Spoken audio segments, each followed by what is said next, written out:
ভাত বসানোর আগে চালের কৌটো থেকে এক মুঠ চাল একটা পাত্রে তুলে রেখে ঠাকুমা বলতেন, এভাবে প্রতিদিন এক মুঠ চাল তুলে গুছিয়ে রাখলে মাস শেষে কোনো অভাবী মানুষকে অন্নের যোগান দেওয়া যায়।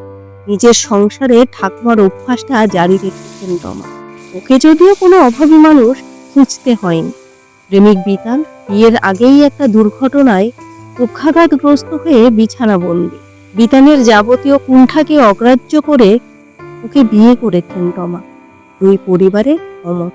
একার রোজগারে সংসার চালানো, বিতানের চিকিৎসা খরচ সামলাতে গিয়ে যাতে বিপাকে না পড়তে হয় অর্থাভাবে, সেজন্যই তিলে তিলে সবকিছু সঞ্চয় করে গুছোয় রমা।